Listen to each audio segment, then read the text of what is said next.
All right. Welcome to Anxiety Twins. My name is Lee H. Somi. I'm Andrea Menchaca. And if you like what you hear or see, please like and subscribe. We saw Marty Supreme. Well, first, this is our first recording of the year. First recording of the year, yeah. Before we get into we that. We thought about recording, I think, on the 31st, right? And we ended up doing some completely... I went out with the girls, and by the girls, I mean a bunch of 8-year-olds. literally girls. You went out. Opposite of lit. You went out. You went out with little girls. Really a lot of work. So, but also you lost your voice at some point. I lost my voice that night from yelling at the girls. So we couldn't record on the first with my voice, and I was like, no. This is my instrument, children. You're taking everything from me. I was getting very dramatic about it. Yeah. Now I still don't sound great. This isn't like my voice, but I can talk, which is nice. I spent the first day of the year in complete silence like a goddamn monk. It was terrible. We watched a movie because you were like, well, what do? We can watch a movie. I like to talk all through a movie. Like, this is not a good activity for me. I would pause the movie and then like whisper to you. I think that's what's happening. And you're like, what? Send me a little note. You text me what you were thinking. Yeah, so we can actually see. Who is this lady? Why is she doing this thing over here? It was Hello Dolly. Yeah, we were watching Hello Dolly, yeah. Which neither one of us have seen, right? We had never seen it. Yeah, I've never seen it. But we should talk about that first because my favorite movie growing up was Mary Poppins. I had the VHS and it was in English, actually. I don't think I ever knew that. I didn't know that was your favorite movie growing up. Growing up, we had the VHS for Mary Poppins. And because we lived at the border, some of our VHS were in Spanish because we bought them in Mexico. That one we bought like soon after it came out, so we had to go to Texas to get it. So it was in English, and I actually, like, sometimes when I watch a movie that I liked in childhood and I watched it in Spanish growing up, I'll watch it in Spanish because it has the nostalgia of the sound. This one I watched in English, so I could rewatch it in English whenever. I try to get my daughter to get into it. She was not a fan. But you don't get to hear the original singer sing the song? Well, that one I do because I watched it in English. Oh, okay. But Hercules, for example, I like to watch that one in Spanish. Yeah, but The Emperor's Groove, I like to watch that one in Spanish. It has good jokes in Spanish. Yeah, but like the voice acting in that movie, those movies is really great. I never knew it, so it doesn't feel like I'm missing out on anything. So that movie I loved so much that my dad said that the VHS quote unquote broke because he was sick of me watching it. That's what he said. Just a spoonful of sugar. I was running around the house being very annoyed about it. And then we watched Hello Dolly. I was like, how have I never seen this movie before? This is Mary Poppins 2.0. Except it came out first. But I don't think you would have gotten it as a kid, though. I don't think you would have gotten Hello Dolly as a kid. I watched Mary Poppins 25 times and I still didn't know what was happening. Like the logic of it, like how they jump into pictures and then they're on the roof somehow. But but it's magical. You just see people flying around and there's kids in it. I was there for the dancing and the music, which Dolly is like the whole time they're dancing and it doesn't even have to make sense. I would say like my favorite scene is probably like when they're bringing out the food and there's that moment where they're like putting stuff on the table and they're doing this in this really acrobatic way, and then one guy like flips over. He like puts it looks like he's gonna fall. He puts the champagne down and does a full flip and like lands on the and was like, that's the most amazing thing I've ever seen. Like that 30 seconds of film is like imagine amazing. the casting for this. They were like dancers, and then they saw dancers that are like acrobats actually. Like this you guys are not equipped. Yeah, to be honest, like most of the dancing in Hello Dolly is more acrobatics than dancing. Like, and a lot of arms and legs, a lot of elbows, knees up, a lot of that. Knees and toes. Yeah, it was. But overall, how you big fan? I liked it. I would watch it again. Yeah, it's a type of movie I'm gonna watch until you tell me that the internet broke. We can't watch it anymore. Sorry, the internet popped and we can't use it anymore. Yikes. I mean, I tried the pencil thing. It didn't work. It's an old person. Well, our audience gets that. Yeah, the pencils. You think we have old people watching? I think we have people our age watching. 2 people in Africa watching our show. Apparently, yeah, apparently, yeah, there and are. I was like, well, Africa's pretty big, so the odds are actually the one person is watching. The odds were actually pretty good. So we watched that movie. Mm-hmm. Yeah, the scene where they serve the food is my favorite part. When they come out with the brooms.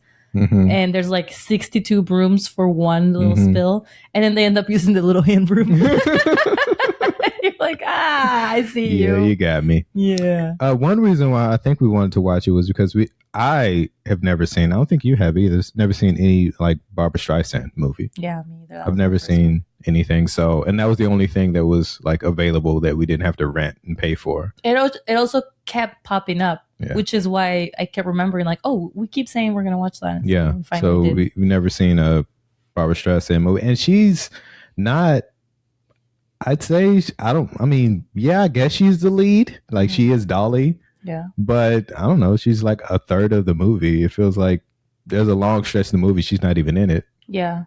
Well, her character is a woman who arranges things. Mm-hmm, That's what she says. And the whole movie, every time people find themselves somewhere is because she sent them there. Mm-hmm. So she's like the behind the scenes lead, where it's like, you guys go there, and then you also go there, and then you also go there, and then everybody goes there, and she's behind like, sons of bitches don't even know what's coming to them. And then everything she wants to happen happens. But she's not on screen that much. Of course. She's pulling the strings behind. Yeah, it works. And because of what she does in that movie, as a job, I said we should watch The Materialist after this to be a good double feature. Ooh. I just wanted to watch it because it is a very divisive movie. Like, people are either they like really like it or they really hate it. Okay. What people that like it, what do they say? It just depends on where you fall on the money. Like, she's a person that's like obsessed with money and and all that stuff. So I guess it depends on where you fall in that. Like, if you're like, heck yeah, girl, get that dough. That's like a very modern understanding of money. Like, it went, like, when the Hello Dolly was made, which is made in the 70s, right? No, I'm not saying that it's the same. I'm just saying, like, she has more or less the same job. I have a point I'm trying to make. It was made in the 70s. And then, but they're pretending it was in the 1800s. When it was closer to, which is why I already told you, like, I think period dramas are popular with women because it's when marriage was very much like your only way out, and it was a business deal, and it like money was very upfront. Like, do you have it? No. Okay, sorry, next. Like, and then like with time, it became more of like a romanticized idea, trying to pretend like money has nothing to do with it, like not even worried about it. It's all about love. And then the Materialist comes out, and it's just like bringing forward the idea that money is important in a relationship, but in a society where like our what's the word? Sensibilities are more recently. Sense and sensibility? Yeah, our sensibility is more like, it's more recently attached to romance rather than finances. Like right now is like, you're that bitch. If you like gold digger, etc. Like that became a thing during a period of time. And now we've gone full circle where women are like, sprinkle, sprinkle, like you should be dating men for money. Like it's going back to the beginning. But it has, I mean, I don't even think this movie makes a case in either direction. Materialist? Yeah. Do you think? It makes a case in either direction? Well, she eventually, spoiler alert, she goes with the poor guy. So I think they're saying romance is more. Because that's our sensibility today. Yeah. But she did like, was very upfront and honest about money being important to her. And even just that alone, like actually weighing the options. And it's not romance just because of that. Yeah. Because she like brought it up. If she had just kept that in her head, then it would be a romantic comedy. Yeah. Do you want to, is there anything else you want to talk about with Hello Dolly? You want to talk about The Materialist? No. Nothing else with Hello Dolly? Same time, simultaneous. Same time, simultaneous, movie. Side by side. We should watch them side by side. Let's get on the screen. So you didn't like The Materialist? I didn't like it. I have always felt that Dakota, what's her last name? I don't know. The other Dakota. It's not Fanning. It's not Fanning. It's the other one. Yeah. The other Dakota. always does the same delivery. Like she's always Dakota no matter what she's playing. So it's just kind of hard to not see that. Johnson. Thank you. Dakota Johnson, yeah. That is one of the... It was fine. That is one of the critiques of her, is that she kind of doesn't really deliver. Yeah, she kind of delivers everything kind of flat and doesn't really act. Which makes sense for that character, actually. Like, I didn't see Black Widow, but I feel like as a superhero, you gotta bring it a little bit more. Yeah, but also, like, I haven't seen Black Widow either, just because the reviews are just abysmal. It's just like it's the worst thing you've ever seen. So I don't know if we could superhero movies much, so I would be fine either way. But I don't think you could really blame that 100% on her. But I don't know. So I think I don't think that's on her. So I think what you were saying, like the flat affect, made sense. I think it did and it didn't, because before, when we flash back and she's talking with her old boyfriend, she's very expressive, like the entire time. So like what we're led to believe is that after that happened, she just went cold and she's just supposed to be like flat. And I don't know, it just didn't feel like it, because even when she, in the end, when she was happier with the guy, it's not like she like went back to being more. She was still flat the entire time. So her affect was exactly the same. So it's like, well, what caused that to not be the case? It felt like that was from a completely different movie. Yeah. Like it was a different actor. So I thought that she was going to stay with the rich guy, because that would have made sense with her personality. Like she is from the small town. So she was raised to be that way, like intense, fighting in the street, all that. But then she like tried something different, moved to the city, whatever, became a different person, became this like flat dosed person who's just like reciting stats about people like it's sports. And then she marries someone according to her list and her checking her boxes or whatever. It would have been made more sense. It would have been a more interesting movie if she had married the rich guy. Yeah, because it just would have been an interesting. But then you realize, oh, this is a romantic, or it's supposed to be a romantic comedy. Yeah. And of course that's how it ends, because that's how romantic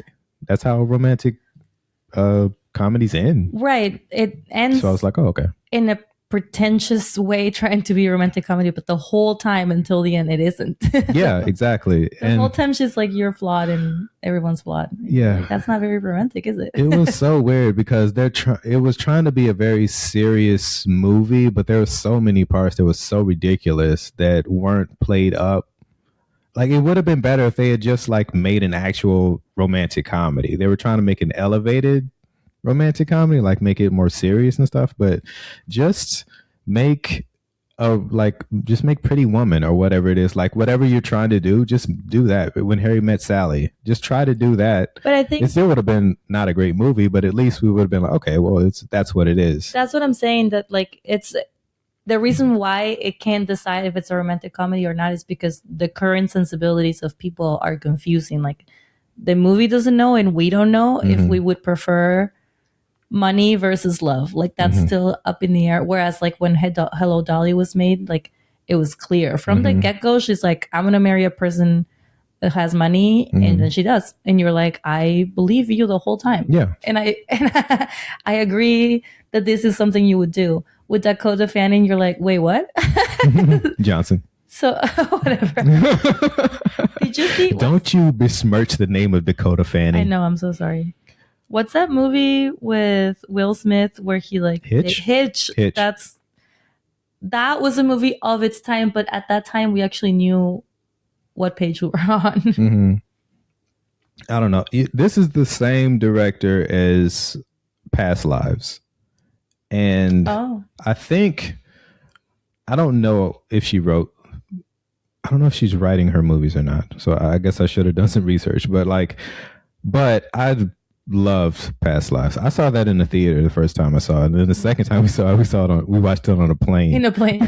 And the second time I saw it, and you saw it for the first time on a plane, and we watched it together. Where were you going? I don't remember. I think it was maybe was it Paris? Yeah. Yeah, we were going to Paris. I just wanted to brag. Yeah, you just wanted to brag that we were going to Paris. Just throw that in there real quick. Use it. But what was I wearing? I didn't. I didn't prepare. Like I told you, like I liked the movie. I thought it was really good, but like you, like it's a very emotional movie, and like that's not a plain movie. Famously, I don't like movies when things happen. Yeah, but like I absolutely love that movie. But I did see that this one didn't get like quite the same. Like I saw the reviews for it, and people were kind of like, I don't know. And I did see like a lot of similarities, like with the way it was directed and things. And I thought that I don't know, not everything really tied up together. I don't think it was well written. Yeah. It just, I don't know, it didn't really hang together. Yeah, I guess they do have a similarity in that I mean, it is a movie about a triangle, love triangle, kind of. Same and the thing. main lead is confused about what her priorities are, but you believe more in the past lives that she is torn and actually struggling with the identity of like, who am I as an immigrant and as a person? And then this other woman is just like, I mean, I would like money, but like it's not tearing her apart. Yeah. So I don't know what the disconnect was, but there were so many parts that were just so silly. Like the women that celebrate every time that somebody gets married. Like it's so over the top and silly, but it wasn't played that way. Like it was kind of like it was a background thing. That's just how they are. I'm like, just make like that. Just make us a comedy. Like that should have been the tone of the whole thing, but they kept trying to make it serious. The weirdest thing about the people working in that office, so this is an office fully staffed with women that look like Dakota Johnson, between 25 to 35 years old, and their job is to set people up on dates so that they can get married eventually. Like they don't have to get married, but apparently they do feel a certain sense of pride because of obviously every time they have a party, celebrating when somebody does get married because of them, because it represents the firm or whatever they call their office, that they're doing their job positively, like they're doing a good job. But the people who are behind the scenes putting dates together would actually be the most cynical bunch of women that you have ever met. They would not be dressing like that or making a fucking cake. Like they brought a cake in and balloons like every time. There's 30 women in this room, more or less, and say that 2% of their clients get married. That's a lot of cakes. How are you all staying so fit? Are we? Is this a cake made of foam that we recycle? What's happening? The whole thing just made no sense. Like another part that I thought was just, it's completely silly, but it's played as serious, is that like when she's more or less stalking when Dakota Johnson is basically stalking the woman that she set up on a date that was assaulted. Yeah. She's like trying to find her, like, so that she can talk to her, but she's wearing like a big trench coat and a hat. I'm just like, what? And she's supposed to be like inconspicuous, and it's like, she looks so ridiculous out there. But it's played seriously. It's like, is it because she has? And you can tell, like, I didn't just miss the joke because they're talking about a sexual assault. Like, there's no point. Why would you try to make that funny? But why would you dress her like that? Yeah. And we're just all supposed to be like, yeah, of course, I think a trench coat. Storyline would have made more sense. Like, the lady that got assaulted said at one point that she felt that Dakota was her friend. That Dakota's character, I don't remember her name, was her friend. It would have made more sense that the firm told her not to talk to her, but the woman reached out because she felt like they were friends, and that's how they end up getting connected. Yeah. Rather than she like looks at a picture and then figures out where she lives, as if you didn't have like their files with addresses and stuff. Yeah.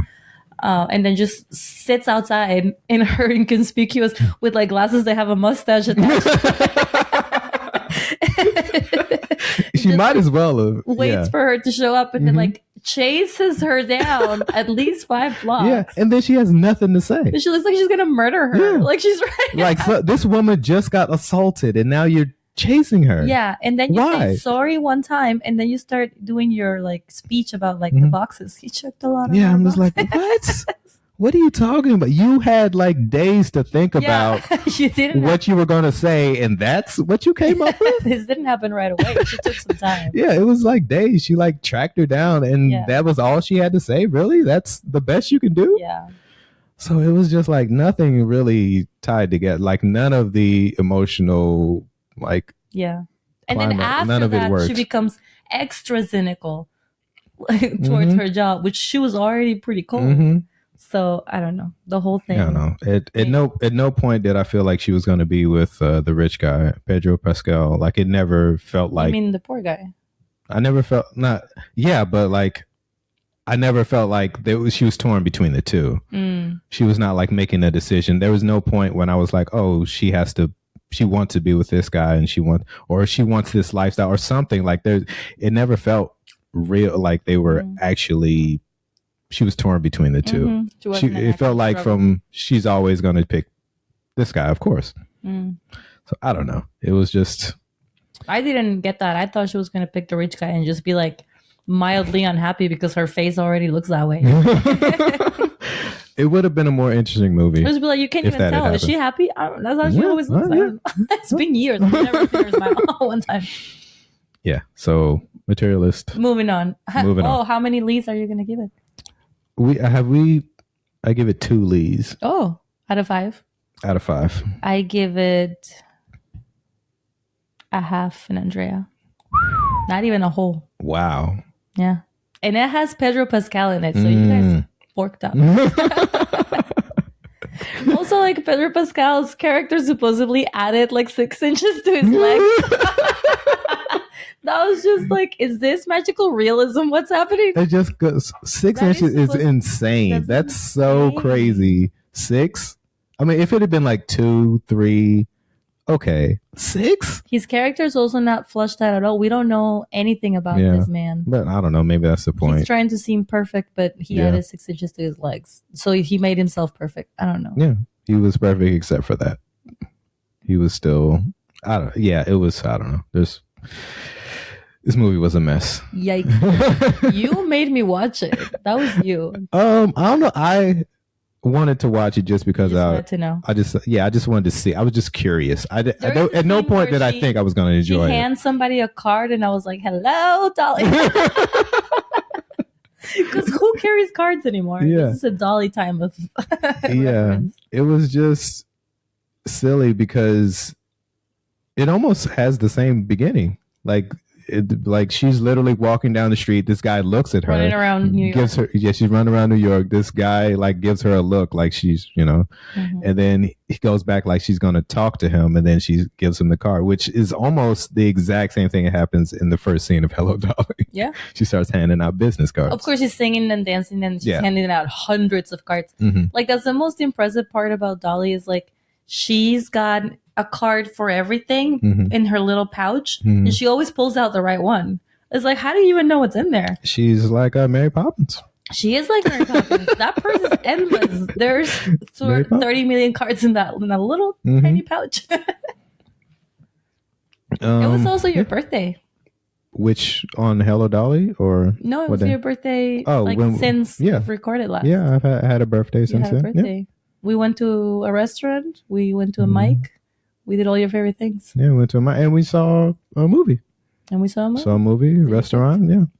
So we went to Baghdad Theater for your first time. Yeah. First time for you. You chose the movie. You really wanted to see Marty Supreme just because people have been saying it was good. Have you, I mean, you've heard of the movie? Yeah, I think I've seen, here's the only thing I saw beforehand was Timothée Chalamet just being like being Timothée Chalamet. Yeah, just being like a little prick. And like, I'm the best. I've been delivering. I'm the boss. But that was after the Bob Dylan movie where he got. But it was like promo for this. Yeah. So. Was it? Yeah. It was at a award show though. He says that a lot. It wasn't that time. I thought. I didn't know it was more than one time. Just like at an interview. Okay. That's all I had seen, and it was like I was watching a podcast from Australia where they were talking about that clip and just being like, ugh, it's annoying. And I was like, agree. That's it. That's all I knew beforehand. I mean, I knew it was about ping pong, but that's it. I didn't know because I've been hearing about the movie probably like since this spring, well, the spring of 2025, and I knew nothing about it. When I heard Supreme, I thought it was going to be like, because Supreme is a streetwear fashion, like it's a streetwear company. They make clothes and stuff. So I thought it was going to be something about like fashion because it had Supreme in it. I thought it was going to be something like that. So because I don't know. In the first 5 minutes, they talk about how you're not allowed to wear any other color besides black because people can't see the ball. And I thought that was going to go somewhere else. Yeah, much further than it did. Yeah. Oh, it went the end of that scene. That's as far as it went. It never brought it up again. Well, they brought up. That's why he had the ball. That's why he had the orange balls. But that was the only, it didn't go. They brought up the orange balls because they're called Marty Supremes, and that's the only time that's ever referenced. So I guess that's how we got to that. But I didn't know that it was about ping pong until like maybe a month before the movie came out. Yeah. And then I was like, huh, that seems interesting. I just heard promo. I heard people talking about it, but because it's his next film and it's the Safdie brothers. Well, it's one of the Safdie brothers. Can't remember which one. I'm sure he has a name. I'm sure he has a name. One of the Safdie brothers. And so and it's A24. So that's kind of like all the things. The perfect storm. Yeah. So when it did come out, like critics had seen it before anyone else. They were like, it's the movie of the year. I'm just like, but almost no one has seen it because it hadn't come out yet. Only critics had seen it. So I was like, all right, well, let's see what it is. This is the one where he's talking about, he's going for greatness and all this stuff. So let's see what he's up to. So I went to go see it. But do you want to talk about it? Or you want? I mean, to be fair, he did deliver a good performance. Yeah. My quarrel with it has nothing to do with his performance personally. I think it's just story wise. Yeah. Make a ton of sense. I feel like you liked it more than I did though. Yeah. Yeah. I think, but that's not to say that I loved it. It's just like, it's all right. We saw it. Yeah. Well, I mean, like I liked it. It was just, maybe you had higher expectations. Maybe I had higher expectations. My thing was, it felt like it was just, imagine like a guy at a bar, an old guy at a bar telling a young guy all the things that happened in his life. Yeah. And it's just a bunch of stories that don't really go anywhere, and they don't have to go anywhere because they're just really interesting stories. And then he just gets at the bar and he leaves. And that's kind of it. And it's like, all right, well, I guess. But I don't know. Yeah. So what did you enjoy about it? I mean, I think I told you this already. I thought that it was cool that it doesn't go anywhere in the end because you enjoy movies that where nothing happens. I like it where nothing happens. Like the least amount of stuff that can happen, the better. But because the character is not very likable, even though the whole time they're telling us he is a good guy, he's not a great guy. He's like solid-ish.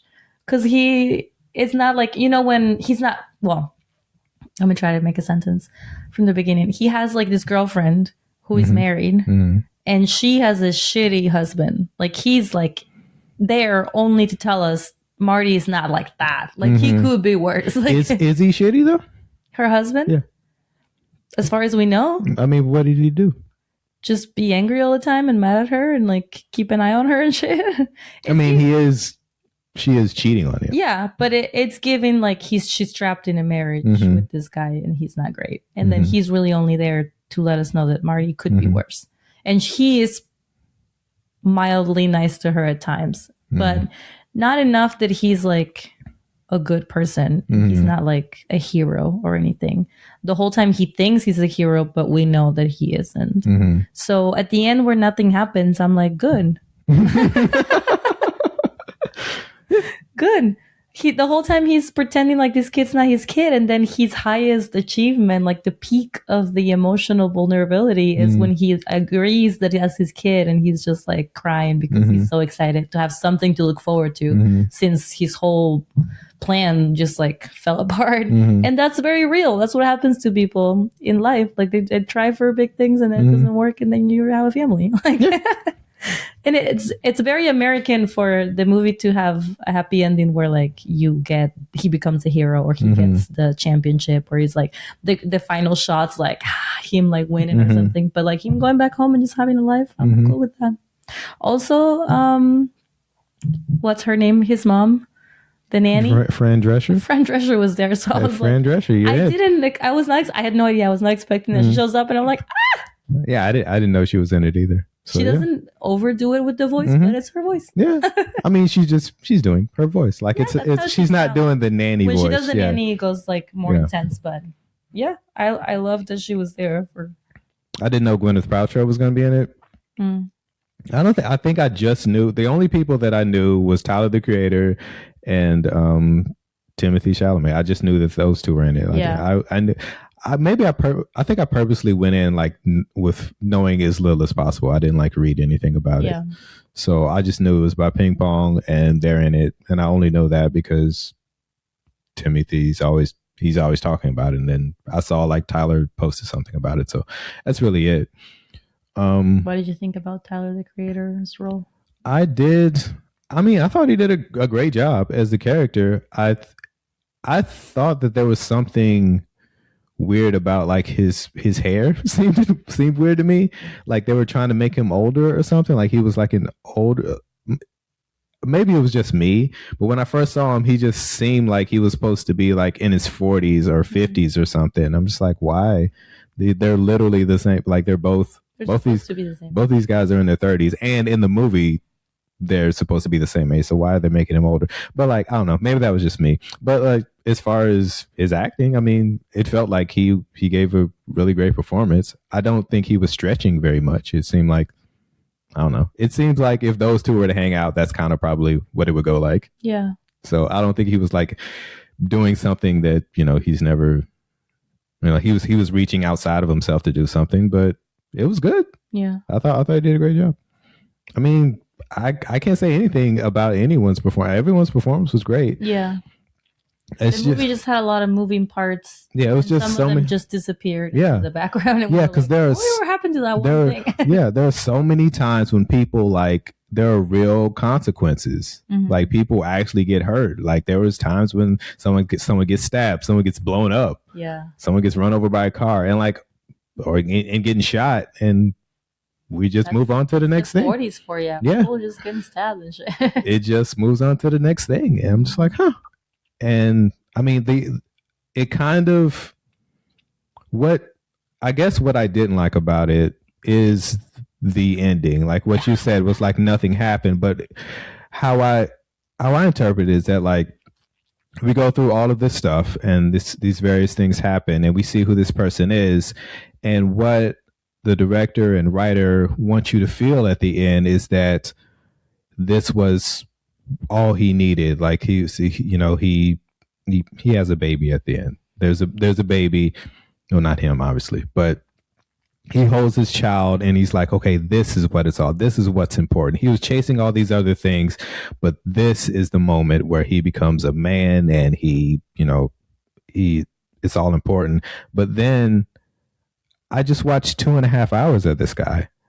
You're trying to trick me into believing that he's changed after this. There's no way by the next day he's going to go back to doing all the crazy stuff he was doing earlier. I told you that's why the movie ends there. So that's why I was like, well, you're BSing me at the end. Like, that's not, why did you like, I don't know. It was just like kind of frustrating. It was like you were trying to lead me into, like it was a fake, like emotional, like they tried to add something emotional at the end to make us feel like, okay, well, this was what it was all about. But like, nah, we've watched 2.5 hours of this guy. He's going to go right back to being what he was before. He's going to be, I mean, it may not be ping pong related, but he's going to be scamming and scheming and running around. Yeah. But. So I felt like they were trying to like get something emotional out of it. I don't know. And it just felt fake. I mean, it felt had fake. to end at one point. It was. It had to come to an 2.5 hours. It's like, I know. You gotta wrap this up. Put my phone down and I looked exactly at the 2-hour mark. I look at my phone and there's still 30 minutes to go. And I'm like, how are we going to wrap this up? Like in 30 minutes? Yeah. And even at the end. Still like way far away from when he goes to Japan and he like wins the tournament there. Mm-hmm. Even that felt like, okay, he won, but we've seen him for, by that time, 2 hours. That's not what he wants. What he wants is recognition. What he wants is for everybody to be like, you're great, you're amazing, you won this thing. He didn't win the actual thing. It was just a pretend. Yeah. So like, yeah, he won that game, but that's not what he wants. Even more than ping pong, even more than winning the tournament and everything, what he wants is recognition. For everybody to see for how he sees himself as like this big great thing, he wants everybody else to see him that way. That would have been the top, but that didn't happen. So even that felt hollow. Mm-hmm. And I don't know, and maybe that was the point. Yeah. Or maybe they were really, but so that part I was like, well, maybe that was the point. Maybe it was supposed to be hollow. But then when it got to the very end with the baby, I'm just like, oh, come on. Like, it just felt like they were trying to trick me into feeling something for this guy that I really can't. And that's the reason why you probably liked it more than I did. It was that. But I wouldn't say that I liked it more than you did. I just don't mind the ending. I'm like, it's a mediocre guy. Yeah. He deserves to not have much more than this. In fact, he doesn't even deserve this much. But because we also know that the girl, the mom of the baby, is not like a great person. Yeah, they kind of like, they deserve each other. Yeah, they're both probably going to be not great people. No matter what. So it's just a very like realistic ending. And yeah, just because he's feeling emotional at the moment, it doesn't mean that it's going to be any kind of long-term thing. He's going to continue to treat them both mediocrely. He's going to continue his mediocre life. Where are they going to live? Like, yeah, there's so many questions. I came by this this YouTube channel. I think it's called Table Tennis with Ash. And he's this guy that only has like, not only, I mean, he has 500 followers, which is not nothing, but it's not like, obviously. He has like 500 followers on YouTube, but about 7-8 months ago, he just posted he saw that Marty Supreme was coming out, and he just made a post about Marty Supreme. And most of his video, like he just talks about table tennis. That's all he does. Wow. He's a real life Marty. So he just made a, video about that. And all of his other videos are like, they're in the hundreds. Like they got like maybe 500 views or something like that, 600, something like that. But like this one, what I looked at, it has like 20,000 views because he's talking about Marty Supreme. So like, good on that guy. Congratulations. You're going to get, I don't know if you got more followers, but you're going to get a lot of views. His niche demographic. he's going to get a lot of views on this video just because he talked about it. So do you think Marty Supreme's going to be like, now everybody's going to be playing table tennis? It's going to be the new pickleball. People are going to be buying the little pencil palettes and be like, how do they do that? Yeah. The Japanese. Yeah. I don't know. Well, no, because there's almost no table tennis in this movie. This movie's 2.5 hours long. I would say that is true. Maybe 30 minutes. Yeah. There's only like two. Yeah, there's probably only two matches that they really, really focus on. One in the beginning, one at the end. And I'd say they probably both have. It's because it's really boring. You can't have more than that, really. I'd say they're both maybe 10 to 15 minutes long, like in the movie. Yeah. So the 2.5 hour movie in maybe about 30 minutes. It's like that Netflix show with the girl that plays chess. I don't remember what it's called, but I can't remember what it's called. I never watched it. I watched it, but at the beginning I was worried it was going to be like it's just like an hour of chess. It was something's Gambit. Oh yeah, Queen's Gambit. Queen's Gambit. Yeah, that's right. That's the same thing when I saw the first tennis table match. I was like, oh God, how much of this are going to be? And the whole time he's running around getting into mayhem. Shenanigans, yeah. I'm thinking his arm's going to get hurt. Because that would make sense too. Like you just like, it's your own consequences of like falling from a bathtub in the second floor. And then like, I don't know. It's just like so many insane things. Like it is like I do kind of want to watch the movie again. Like I do want to watch it because like so many things happen, and it is like just it is just a bunch of crazy stories tied together. It could easily be called One Battle After Another. it would work. Yeah. It would also work. Because like the first thing when you see him like fall through the floor, you're like, what is happening? Like, what?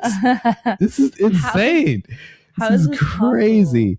So yeah, he just keeps on going. It is a bunch of like really, really great scenes. And I mean, it's filmed great. Acting is great. It like it's just the ending. I just felt like they kind of like try to tack on an ending, and I didn't like that. But as far as the movie goes, I think everyone did a great job. It was amazing. It was weird to see Odessa Zion, who we are just watching in I Love LA. Yeah. Be like a dumb bitch. Yeah. I didn't like that. I thought she was going to be like more of a character, but she really is just like, I mean, I guess she is a character. That's consistent with the times, but she's just like the little wife being like, what do you want to do? Where should we go? And she's just like, she's so pregnant and like drives through a porch. I told you the whole time, I'm like, she's going to lose this baby. There's no way she's going to make it. And then she gets shot. She gets... Yeah, it's so many insane things happen that almost nothing. We follow up on almost nothing, almost none 40s, of the things. You're like, she's gonna die. Like, I think it's 50s. They barely have a hospital. Yeah. It's still medicine is terrible still. Yeah. Overall, I want to see it again. Like I do want to watch it again because it just feels like a bunch of crazy stories that are kind of tied together. Yeah.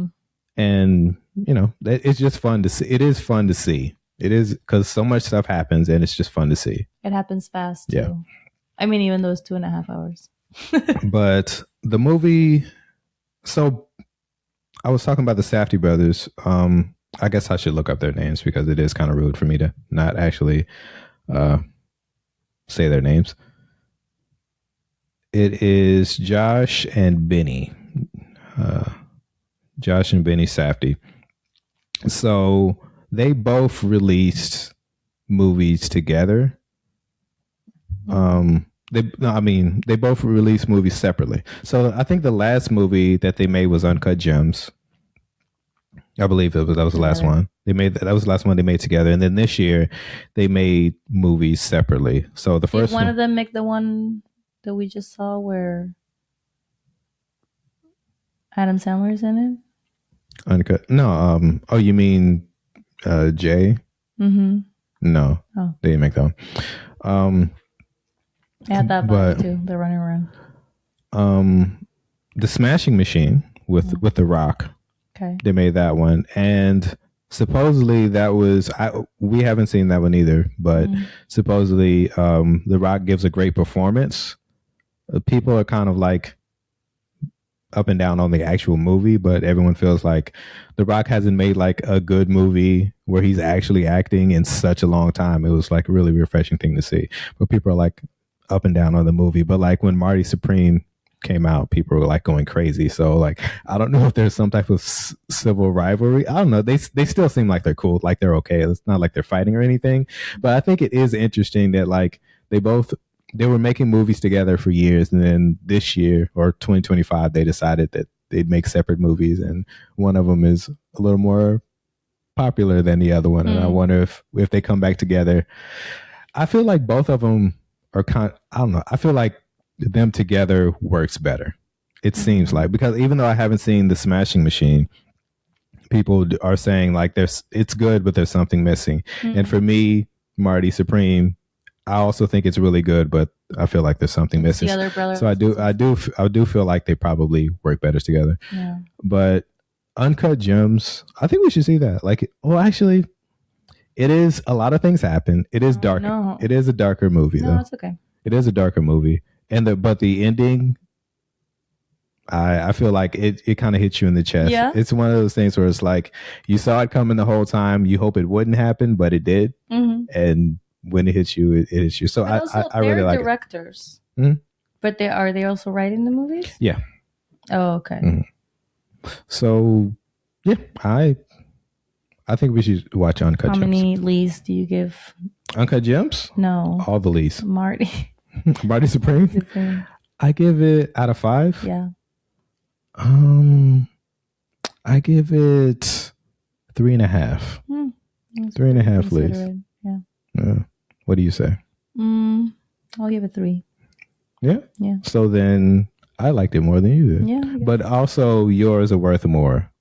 Andrea's are worth more than Lee's. Yeah. So I don't know how to do the math Only on that. because they're highly coveted because I don't watch movies. Yeah. So if you get an Andrea, that means one Andrea time out of my day. One Andrea is a lot. I stopped watching Sabrina the Teenage Witch on repeat, and I actually watched the movie. So that means a lot. So Andrea's mean more. So I guess that you giving it 3 is pretty. Yeah, it's a pretty big deal. But I also don't really feel like watching it again. I would watch. I mean, the fact that it is based on a true story is why it's so random. Mm-hmm. I mean, they can also add stuff to it to make it less boring, but yeah, I don't know how true any of this story. Like I said, it feels like there's probably 3/4 truth in all of those stories than some of it. Because if they got it, people tell a story. Yeah, they start adding to it after after it happened so long ago. Yeah. And he does seem like this type of person, Marty, the real person. He does seem like his type of person that would try to BS you. Who's gonna check? The kind of person who runs all his mayhem is also not like 100% truthful. You're not gonna believe everything that they say. Yeah, the whole deal with the dog, it was like, oh God. Wow. I feel like the dog should have their own movie. Yeah. Oh, that dog had a crazy 24 hours. He needs like a children's book.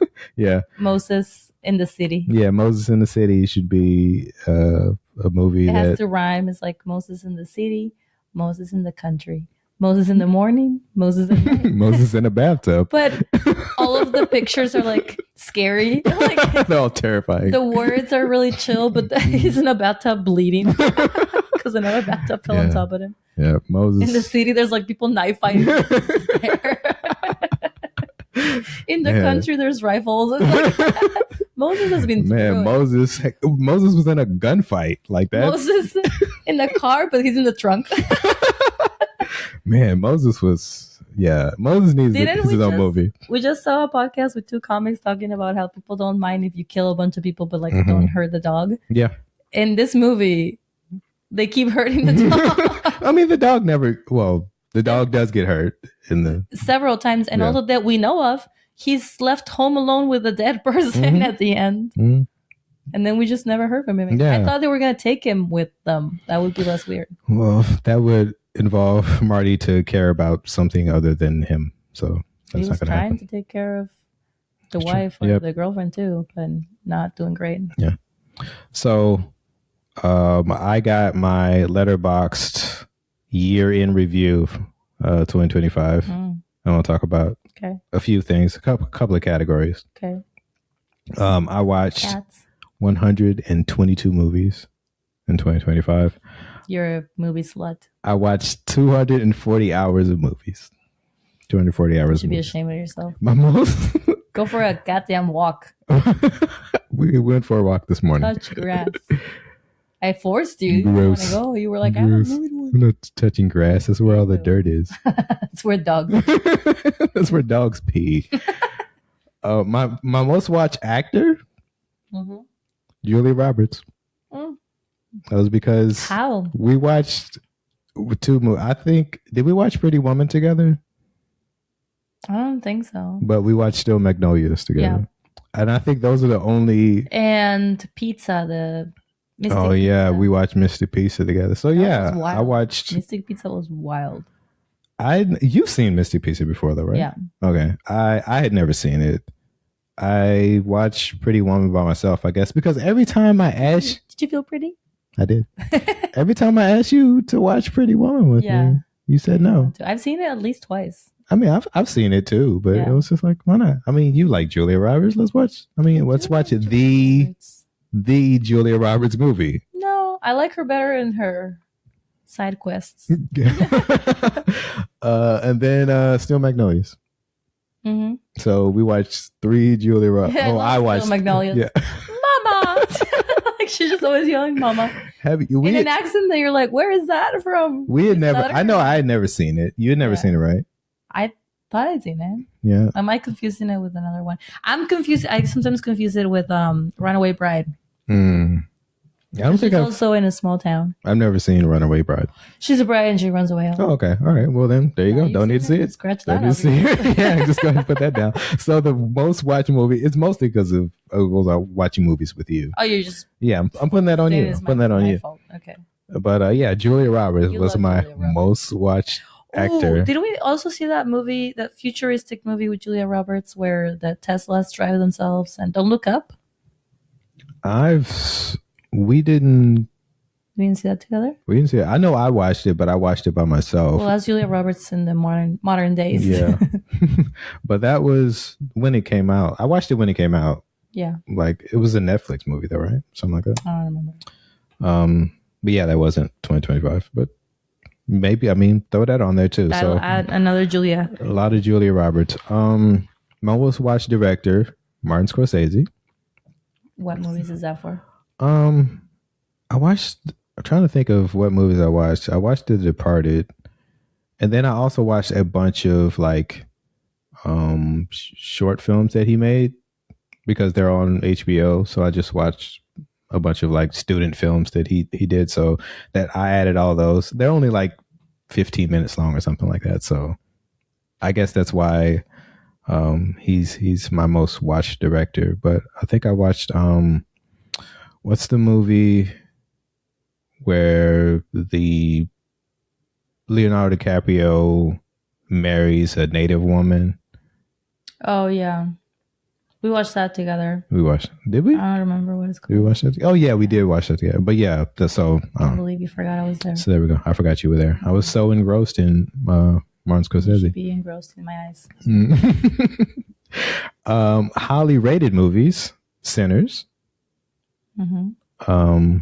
Superman. Have you rewatched Sinners since we watched it together? Yeah, we went to the theater and watched it, and then I watched it at home.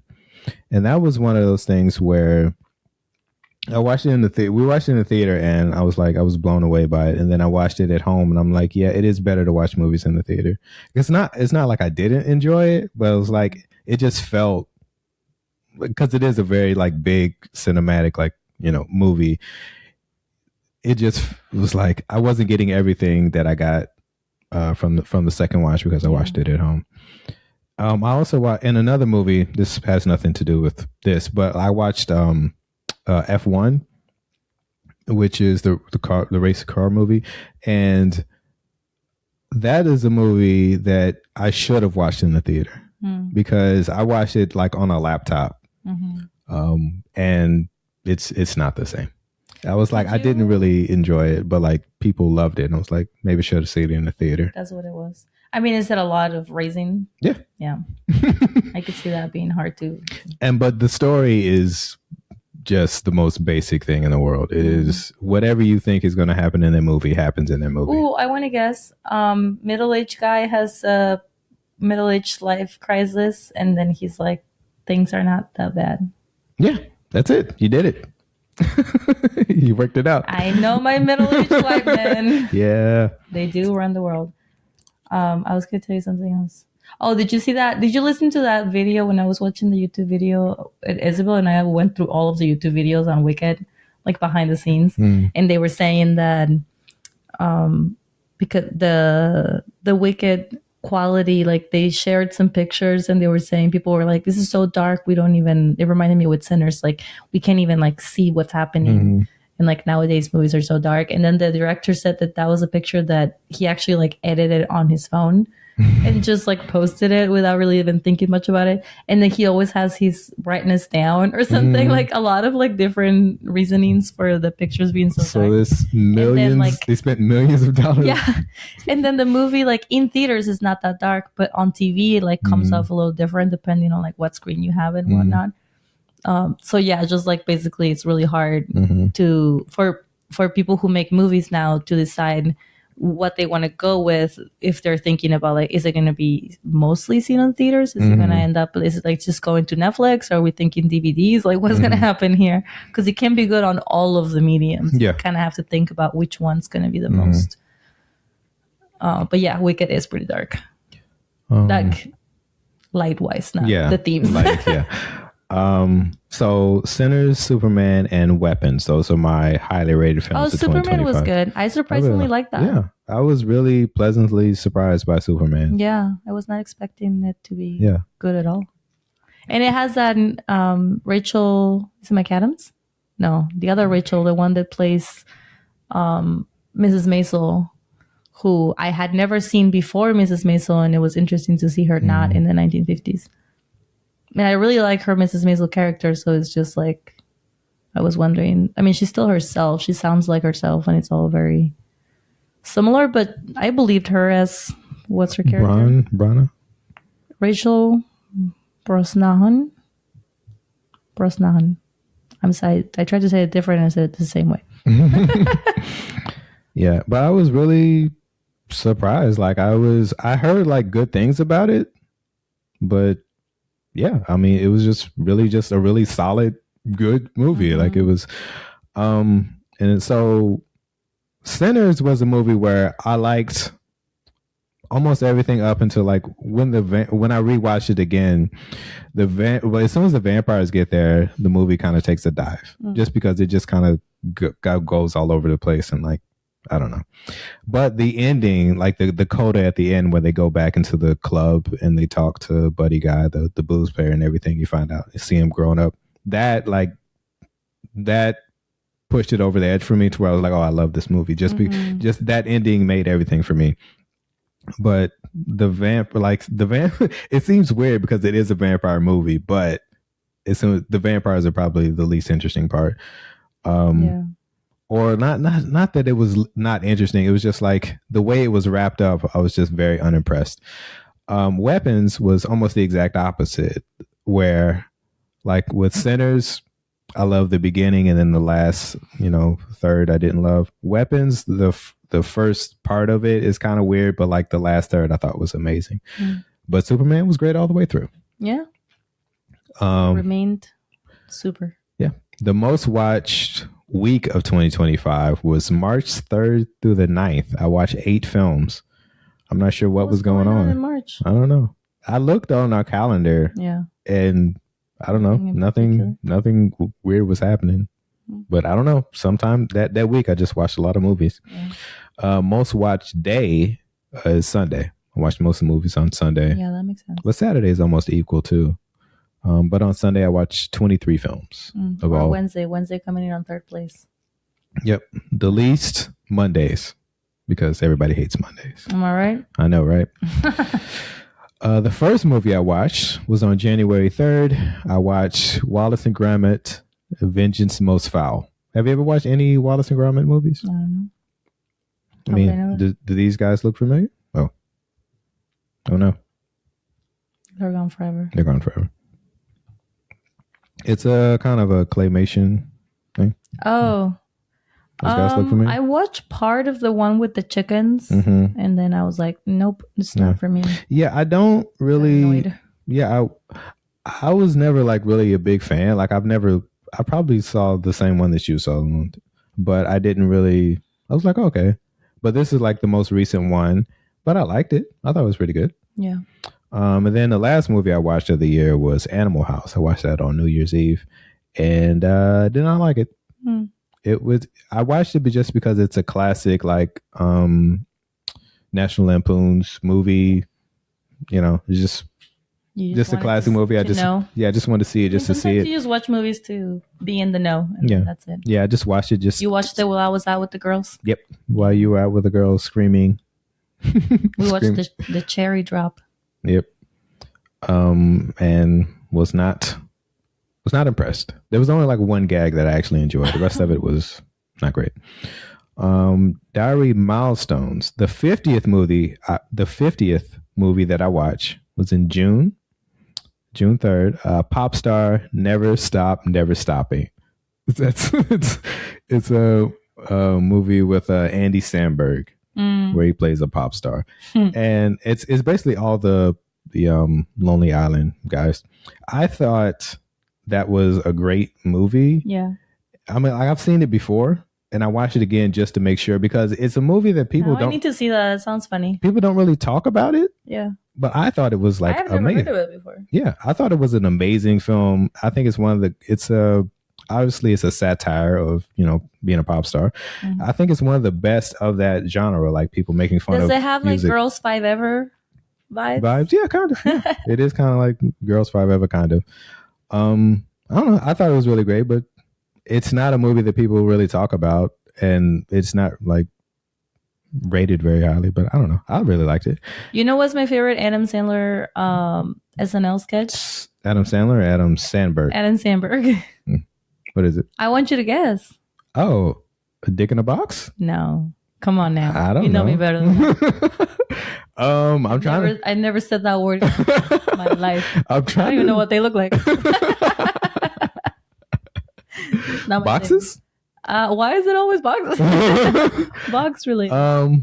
No. This is like I don't know. Early I can't even think 2000s. Like this is like obviously it's pre 99 because when he starts 99 he's no longer in SNL, right? Yeah.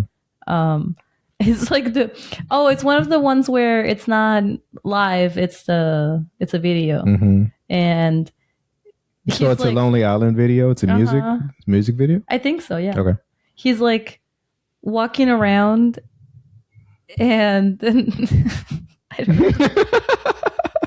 don't remember how it goes exactly, but somebody is just like rap talking. I threw it on the ground. Yeah, I threw it on the ground. Yeah, that's a good one. That's a classic one. And they say, "It's your dad." It's not my dad. That's a phone. Threw it on the ground. My dad's not a phone. That's a great one. Yeah, that's my favorite. That's a classic one. Yeah. Every once in a while, just be like, I throw it in the ground for no reason. Yeah, that's a great one. I mean, Lonely Island was so great, and I think they're underrated as far as like parody songs or like just comedy songs. Like I think they're amazing because they get the musicality of it. It's not like they can, like if they're rapping, they know how to rap in a certain way to make sense or with the song, and the production is really good and it's funny. Like I think they're underrated, and I just maybe because I love those songs, love the Lonely Island. That's probably why I really like this movie. I was like, wait. But he doesn't say it; he's singing it. But I don't remember. I just remember that I threw it on the ground. Yeah. But now I'm gonna have to rewatch that after this. Their video is like the first viral video. Oh, really? The first what was it? YouTube? Oh, it's called Lazy Sunday. They put it on. It was when like SNL first started putting stuff on YouTube, and it's the first like viral video that like everybody saw. It's called Lazy Sunday. That's crazy. It's a song they made. In our lifetime. Yeah, and the 100th movie that I watched was on November 8th.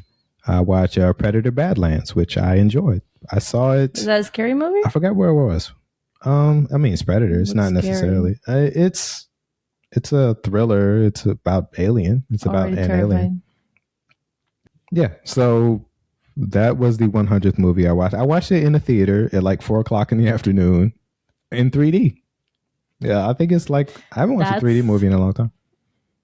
A loser thing to do. I didn't have anything to do at 4, and then I chose 3D. That's the life of a traveling comedian. Like you're just like. Where'd you go? Where were you? Where was I? Where was I?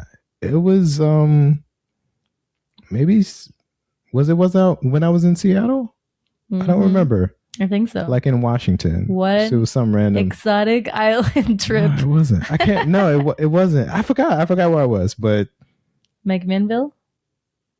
Maybe. I don't know. Oh, we didn't talk about comedy today. No, we didn't. I mean, we can do that on the next episode. I mean, we're like an hour, 13 minutes in. Let's talk about it next time. We have a show together on Tuesday, so we'll talk about that. And then I have a show on Thursday. Brag. Yeah. I just had 2 You just had 2 shows. So you had 3 shows I just had 3 in the past 2 days. I forgot about all of them. I don't know how I'm managing. Yeah. You did you're at Helium, Neon Room. Yeah. Funhouse. Yep. And then what was the third one? Oh, Covered Cafe. You're just all over the place. Good old trusty Covered Cafe. Yeah. Covered Cafe is making Making a nice little comeback. Making a nice comeback. So the last thing, most watched theme. Horror. Crude humor and satire. Crude humor. Why are you always telling me not to be crude? Is that's all you watch? Most watched. Every time I said something, you're like, don't be crude. Well, you stop saying crude things. No. Most watched nano genre, which is a registered trademark. I'm not sure, like, I guess Letterboxd has invented it. So it's like is moving, captivating, profound, which makes no sense. If my most watched theme is crude humor and satire, how come my most watched genre would be moving, captivating, and profound? That's Dolly. The Hello Dolly falls right into that category. She's like, hello, darling. Let me see your dick. I missed that part. Yeah, I think you had to get up. Yeah, I had to get up and leave. So I contain multitudes. Crude humor. That's what that means. And profound movies. You just wasted a lot of time watching movies. I didn't waste multitudes. This guy. It's only 240 hours. Oh yeah. How many hours are in a year? No big deal. Oh, that's a good question. Let's answer it next time. It's gonna be like 300. 300 hours in a year. That was 90% of your year was watching movies. Babe, stop. I'm watching a movie. Stop. You're distracting me from my films. You call it films too. All right. Well, I think we did it. We're good. This is a good one. Yep. Talk about a lot of movies. And next time we'll talk about I feel like what we do every time is like one episode we'll talk about a movie, then the next episode we talk about comedy, and then we just go back and forth. It's kind of hard to do both. Yeah. Okay. Well, thanks for listening. My name is Lee H. Tillman. I'm Andrea Menchaca. Thank you for listening and watching Anxiety Twins. We'll miss you very much. We'll see you later. Bye. Bye.